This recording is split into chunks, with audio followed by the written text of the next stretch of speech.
protests and events have kicked off across the United States against President Donald Trump's controversial policies. Demonstrators are opposed to his administration's mass deportations and cuts to Medicaid and other safety nets for poor people. Protests are expected at more than 1,600 locations around the country. The so-called Good Trouble Lives On National Day of Action honours the late Congressman and civil rights leader John Lewis. OK, Janelle Dumalaon from DW is at the protest in Washington, D.C. Janelle, tell us what's the situation like where you are? Well, Jack, I am standing here in Franklin Park in the heart of D.C. That is about a 10-minute walk from the White House. And this is where rally-goers have decided to gather before going on to march to Black Lives Matter Plaza. Black Lives Matter Plaza, of course, being that place of commemoration of the Black Lives Matter movement that saw its signage dismantled when President Trump returned to office. But of course, that is another story. Now, organizers say they are expecting around 2,000 people to attend tonight's protest. But looking around to me, I don't think we are quite at that number yet. But of course, as you said, it is worth noting this is just one out of many, many protests that are happening across the country. More than 1,500 events across all 50 states. Now, it is also not the first time that a nationwide protest has taken place. If you recall, there was the No Kings protest that happened last month, coinciding, of course, with that big military parade that President Trump decided to have on the streets of D.C. Now, that drew in some 5 million people around the country nationwide. Now, turnout is not expected to be that high for tonight's events, even nationwide. Worth noting that, of course, it is a weeknight. It is a Thursday night, and I can only speak for D.C. It is also sweltering, so temperatures reaching something like 35 degrees here today. So it does mean that the ones who are here are the ones who are truly committed. What are the main concerns of these protesters, and is Donald Trump ever going to listen to them? Well, that's a really good question. Now, based on talking to people around here, based on all the signage that I see, these protests are pretty much about everything, anything to do with anything negative that they perceive about the Trump administration. So they're here protesting the restrictive immigration policies, how ICE is conducting immigration raids. They're also protesting what they perceive to be the erosion of democratic values. They're also protesting the slashing of public programs, and of course, newly passed legislation, what the Republicans like to call the big beautiful bill, that will result in Medicaid cuts down the road. Worth also noting that we are in D.C., which of course is home to thousands of federal workers who have lost or who are about to lose their jobs because of those DOGE cuts. So there is some very city-specific grievance to be found here as well. Now, of course, D.C. is a very blue city. The random person you would meet on the street is likely to skew Democrat, but there is some indication that some dissatisfaction is also being felt on a national level. There's some polling to indicate that Trump's handling of immigration policy, the approval rating for that, has fallen to its lowest since he has been in office. And in addition to that, only a fourth of Americans feel that his policies have helped them. And I guess we're hearing some of that grievance today.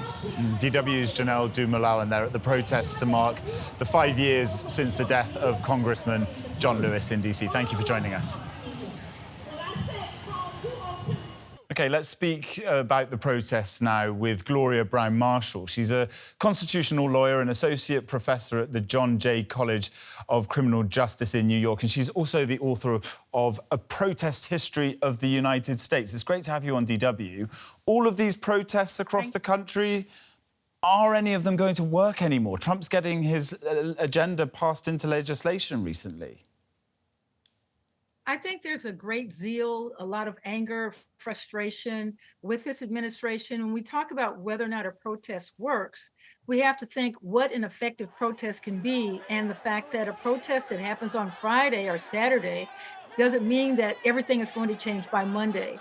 Protests take time, but they are still an effective strategy and tool to change a government's policy. even Trump's policies, can be affected by protests if it's done effectively. What are these protests about? What are the people demanding? Is there a clear message? That's where you have it. There is no real clear message at this point because the protests are just really taking off. They haven't gelled because as we turn around, there's a new policy, a new law, a new executive order that's coming from this administration. And they want to be a dictator from the beginning. And so we can refer to it as a regime because he said he was going to be a dictator. He's actually said he's, given images of himself as a king. And so as he comes up with these executive orders, and there are dozens of them, and the Congress that's led by, the conservatives, his party, are also capitulating to these executive orders. So he's legislating from the White House, which is something so unusual. It's hard for one to get their footing on what exactly to protest against. And so at this point, it is him getting out of office. Before, it was individual executive orders, individual laws that were passed. And even the Supreme Court has capitulated its power as the supermajority of conservatives have allowed him to have expanded executive powers beyond anything I believe the framers of our U.S. Constitution intended to have. And so I think until we get that clear message, until we see leaders emerge that can actually negotiate what needs to be negotiated from the side of the people, that it's still going to be protests to show anger as opposed to protests that show the strategy and to let this administration know what the people are going to do if they don't change immediately. What's it going to take to change the sort of current state of civil rights in the US since Trump took office? What would you encourage people to do? I would say we have elections coming up in November. These are more of the local elections, but I think it's a time where the voter can show their power if they can oust some of the people who are supporting the Trump agenda.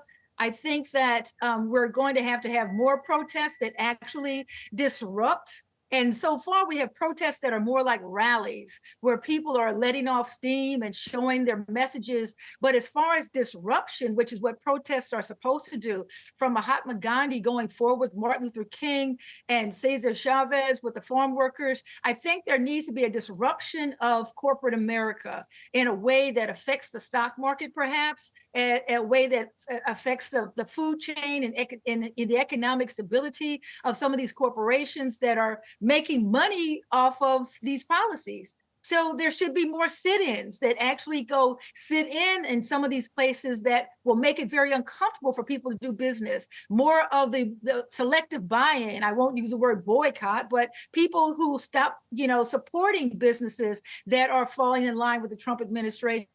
That way you can begin to see the effect of the protests, as it happens, and then the effect of it, as opposed to now people are protesting and many people don't see any effect at all, and they're starting to get a little frustrated.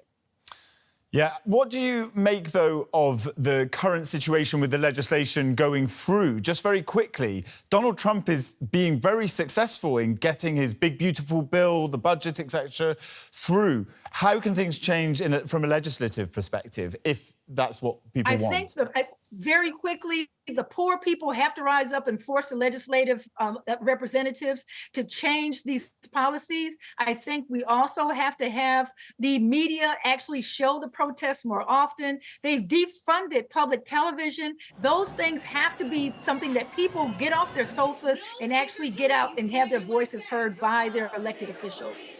Gloria Browne-Marshall, thank you so much for talking to us on DW. Thank you.